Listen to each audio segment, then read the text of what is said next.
Ele é presidente do EPB, licenciado, mas agora está querendo uma vaga no céu dos políticos, que é o Senado da República, o tapete azul.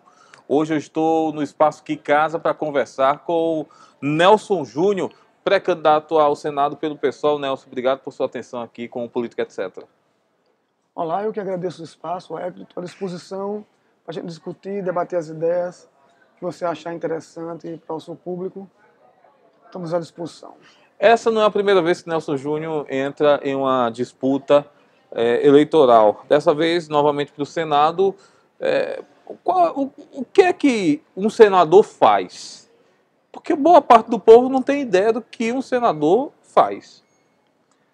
Então, o Senado, né, é uma casa revisora, né?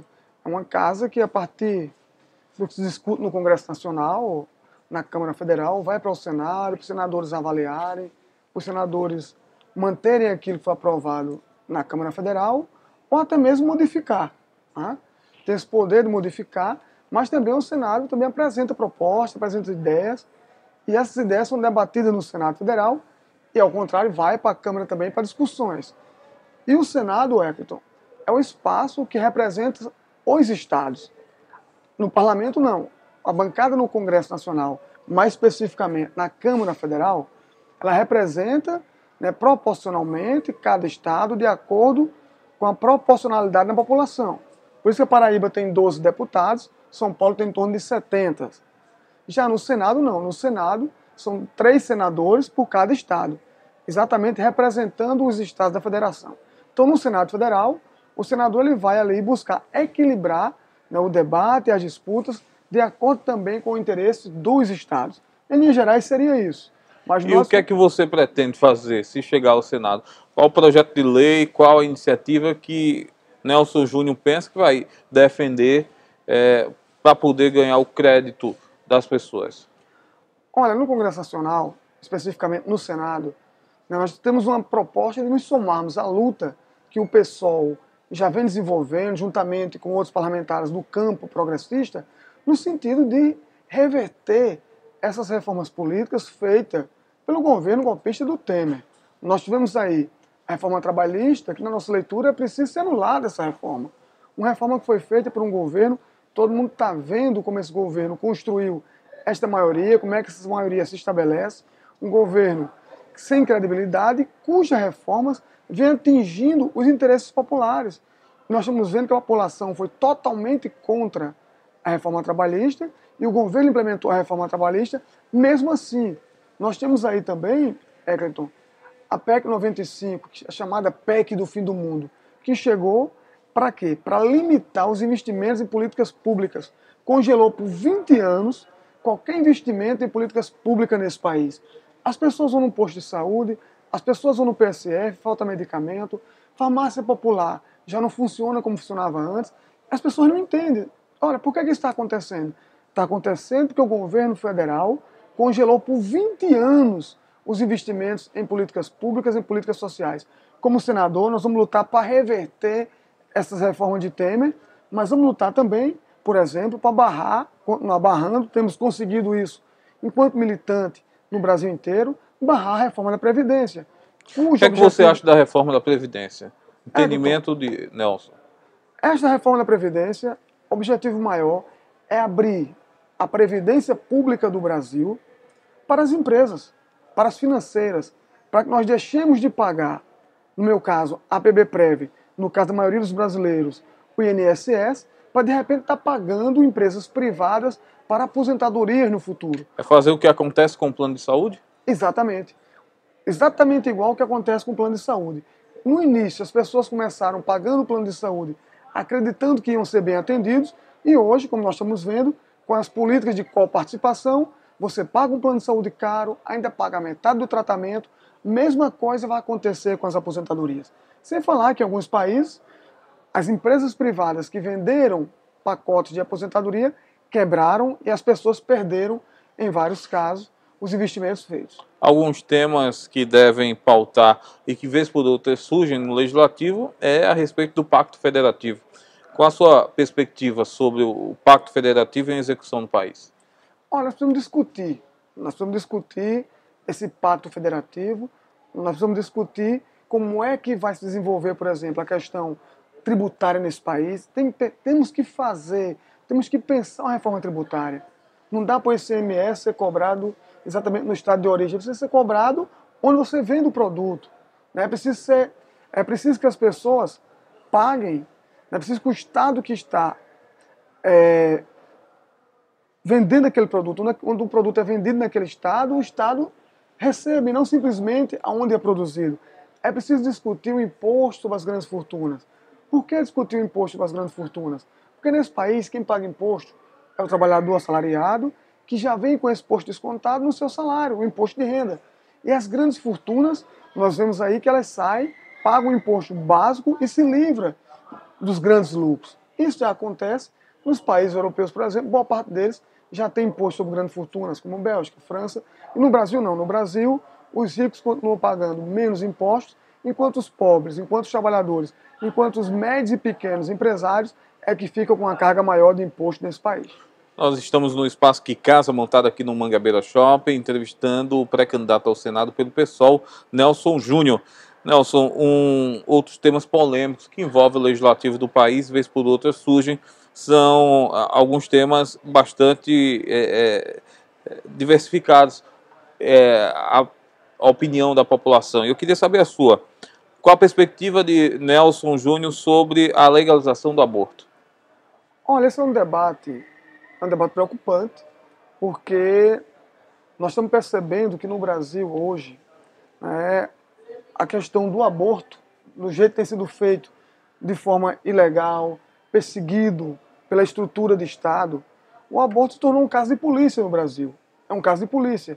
E hoje você tem aí 20% das mortes de mortalidade materna, 20% da mortalidade materna é exatamente na prática do aborto ilegal. Como solucionar, então? É preciso discutir, acho que é preciso a gente sentar, fazer um grande debate sobre a questão da legalização do aborto, da descriminalização do aborto, para que a gente possa reduzir a mortalidade materna. Por quê? Porque a lei que proíbe o aborto, ela não está evitando o aborto. O aborto está acontecendo. E o que a gente vê é o seguinte, são as pessoas pobres e da periferia, as mulheres negras e pobres, são as principais vítimas. E quem tem dinheiro acaba, de certa forma, conseguindo implementar esse método anticonceptivo. Um outro tema bastante polêmico também é a liberação da maconha. O que é que você acha disso? Há teses de gente que defende o uso recreativo, outros só o uso medicinal e outros bem mais drásticos contra isso defendem que não seja liberado de nenhuma das formas. Esse é um debate que já se avançou muito em vários países do mundo. Nos Estados Unidos, em pelo menos 7 estados, a maconha foi liberada. Aqui pertinho do Brasil, aqui no Uruguai, também aconteceu a mesma coisa. É um tema que precisa também a gente começar a tomar decisões, precisa avançar nesse debate. O que nós temos visto é que a política da repressão não deu conta. Ninguém deixa de fumar maconha porque a lei proíbe. Ninguém deixa de fumar maconha porque a lei proíbe. O que acaba acontecendo é que o consumo da maconha acaba, de certa forma, como é ilegal, ajudando a financiar o crime organizado. A partir do momento que o Estado abre o debate, que o Estado descriminaliza a maconha, que o Estado diz, olha, vai ser vendido de tal forma, comercializado de tal forma, paga imposto, tira essa comercialização da mão do crime organizado. Se você pensar os Estados Unidos, por exemplo, na época que a bebida alcoólica era proibida, na época que o uísque era proibido, só alimentava o crime. Foi assim que Al Capone cresceu, foi assim que Al Capone se tornou um grande mafioso americano. Se a gente for pensar em dias de hoje, no álcool, por exemplo, proibido, é um absurdo. Então a mesma coisa a gente também acha que se aplica no caso do cannabis. Acho que é importante descriminalizar também para as questões relacionadas ao uso recreativo. Você veja, se fala na criminalização da maconha, na descriminalização, em alguns estados, algumas empresas multinacionais já estão pensando em aproveitar o espaço da descriminalização para uso recreativo para plantar cannabis para uso recreativo.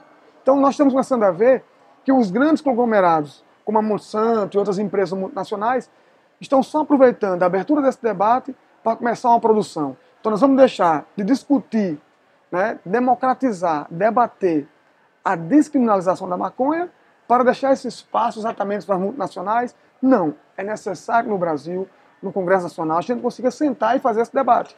Vários políticos aposentados, depois que saem do parlamento, depois que perdem o mandato, é que faz o debate. Um exemplo, Fernando Henrique Cardoso. Foi presidente 8 anos. Não teve coragem de pautar o debate e hoje pauta como ex-presidente.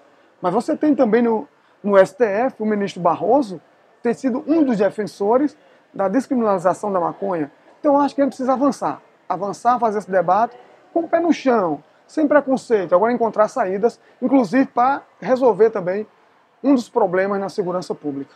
Rapidinho, a avaliação sua para os nossos atuais senadores. Qual a avaliação do Nelson Júnior do senador Cássio Cunha Lima? Dentro da regra do jogo, buscou burlar a regra do jogo para caçar o mandato de Dilma, não conseguiu, pelo processo eleitoral, contribuiu com o golpe no nosso estado. Senador Raimundo Lira. Senador Raimundo Lira estava sentado no banco de reservas, assumiu para contribuir também no golpe, e como não foi reconhecido, não vai nem tentar a reeleição. Senador José Maranhão. José Maranhão, como muitos políticos que estão no Congresso Nacional, né, usa o Congresso Nacional como um espaço, usa o Senado como um espaço de ex-governador para continuar na atividade política. É esse o espaço do Senado para Maranhão. Você acha que o argumento de dizer que a destituição de Dilma do poder, definida como golpe, vai emplacar? Veja, esse é um debate que, de certa forma, reconheço, divide a população. Por que divide a população? Você teve todo um processo, no caso da presidente Dilma, e eu digo isso com muita tranquilidade, Everton, porque nós do PSOL, nós fizemos oposição ao PT desde o primeiro governo de Lula. No momento que o PT estava no auge, que Lula, de certa forma, era considerado por muitos um semideus. Nós do PSOL já éramos oposição e fomos oposição a Dilma. Só que a presidente foi cassada em um determinado momento, não pelas questões que foram levantadas. Por exemplo, colocou essas questões das pedaladas fiscais. Ora, as pedaladas, como foram apresentadas, todos os ex-presidentes cometeram, governadores em mandatos cometeram as pedaladas. E porque somente a presidente Dilma Rousseff sofreu o processo de impeachment? Exatamente porque interessava a quem queria retomar o poder, né, aos grandes conglomerados, interessava ao PMDB, ao presidente Michel Temer, interessava ao Aécio Neves, ao Cássio Cunha Lima, tirar a Dilma do poder. Então se utilizou-se das pedaladas fiscais e este argumento para votar o processo de impeachment. A prova é tanto que tiraram Dilma do poder, mas não passou, por exemplo, a inegibilidade por 8 anos. Dilma continua elegível, porque qual foi a leitura que fizeram? Já destituímos, deixa quieto então. Foi um golpe sim, um golpe para... Não um golpe só contra o PT, um golpe para mudar várias políticas que estavam em ação nesse país.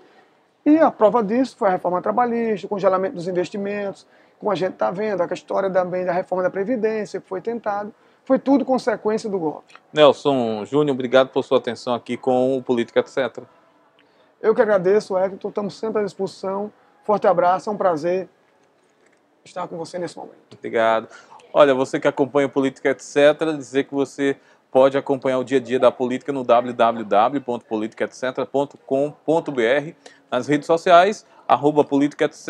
O canal do YouTube é o Ecliton Monteiro. A todos muito obrigado, até a próxima.